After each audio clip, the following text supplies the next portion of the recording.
आरक्षण के मुद्दे पर पटना हाईकोर्ट ने गुरुवार को एक बड़ा फैसला सुनाया। बिहार सरकार को इस फैसले से तगड़ा झटका लगा है।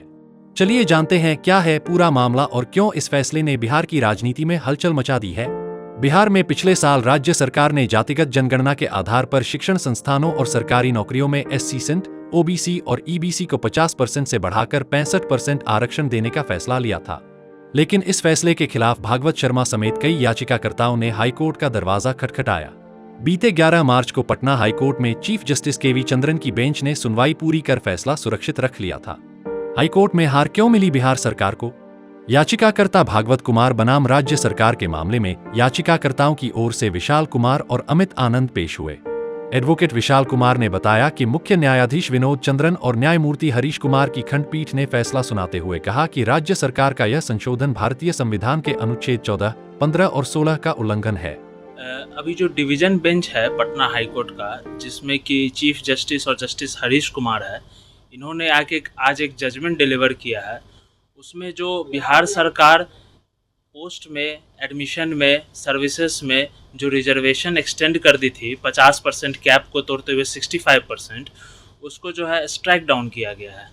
बेसिकली स्ट्राइक डाउन इसलिए किया गया है क्योंकि प्रीवियसली भी सुप्रीम कोर्ट ने 1992 में कहा गया था कि आप 50% से ज़्यादा रिजर्वेशन नहीं दे सकते हैं अनलेस एंड अनटिल ऐसा कुछ इम्पोर्टेंट कंडीशन है, जो ज़रूरत है कि सोसाइटी का बैकवर्डनेस है या जो भी है उस बेसिस पे। तो उस चीज़ को ध्यान में नहीं रखते हुए सिर्फ और सिर्फ कास्ट और सेंसस सर्वे के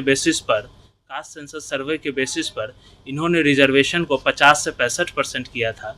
उसी चीज़ को हाईकोर्ट ने आर्टिकल 14, 15 और आर्टिकल 16 का वायोलेशन बताते हुए स्ट्राइक डाउन किया है। पटना उच्च न्यायालय की खंडपीठ ने बिहार पदों और सेवाओं में रिक्तियों का आरक्षण संशोधन अधिनियम 2023 और बिहार शैक्षणिक संस्थानों में प्रवेश में आरक्षण संशोधन अधिनियम 2023 को अधिकार क्षेत्र से बाहर बताते हुए रोक लगा दी है। माननीय खंडपीठ ने यह भी माना कि ये संशोधन विरोधाभासी हैं और इंदिरा साहनी के मामले में भारत के सर्वोच्च न्यायालय की 9 न्यायाधीशों की पीठ द्वारा रखी गई 50% की सीमा का उल्लंघन करते हैं। सुप्रीम कोर्ट में भी हार की संभावना।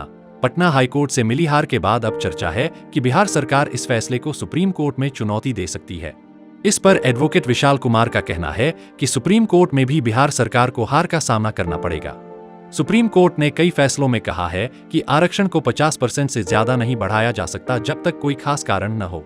इसके अलावा एक और चीज़ है जो मैं बताना चाहता हूँ कि ये जो रिजर्वेशन दिया गया था 50 से 65% किया गया था, वो प्रोपोर्शनल बेसिस पे किया गया है। लेकिन हमारे संविधान में प्रोपोर्शनल रिप्रेजेंटेशन का बात नहीं है। हमारे संविधान में एडिक्वेट रिप्रेजेंटेशन का बात है कि मान लिया जाए कि किसी जगह का पॉपुलेशन को अगर एडिक्वेटली रिप्रेजेंट नहीं किया जा रहा है पोस्ट में, सर्विस में या एजुकेशनल इंस्टीट्यूशन में, तो उन लोगों को रिजर्वेशन दिया जाएगा ताकि उन लोगों का रिप्रेजेंटेशन जो है एडिक्वेट वे में हो सके। लेकिन सरकार ने क्या की है, सरकार क्योंकि प्रोपोर्शन बेसिस पर, पॉपुलेशन के बेसिस पर रिजर्वेशन दी है, इसीलिए ये माननीय पटना उच्च न्यायालय ने इसको खारिज कर दिया गया है। इसलिए उन्होंने कहा कि 50 से 65% का रिजर्वेशन करना कहीं भी कॉन्स्टिट्यूशन के प्रिंसिपल्स को या प्रीवियस जजमेंट जो आया है 1992 में इंदिरा साहनी का, उसको स्टैंड नहीं करता है। इसीलिए ये गलत है। इंदिरा साहनी के मामले में भारत के सर्वोच्च न्यायालय की 9 न्यायाधीशों की पीठ द्वारा रखी गई सीमा 50% तय की गई है।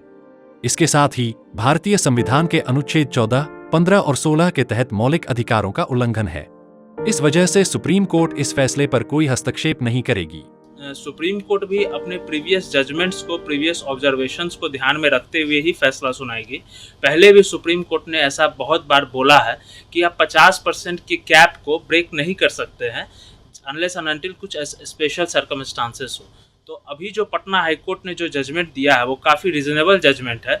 उसका बेसिस है कुछ, ऐसा नहीं है कि उन्होंने कुछ कह दिया है, वो उसका बेसिस है कुछ, उस आधार पर जजमेंट दिया गया है।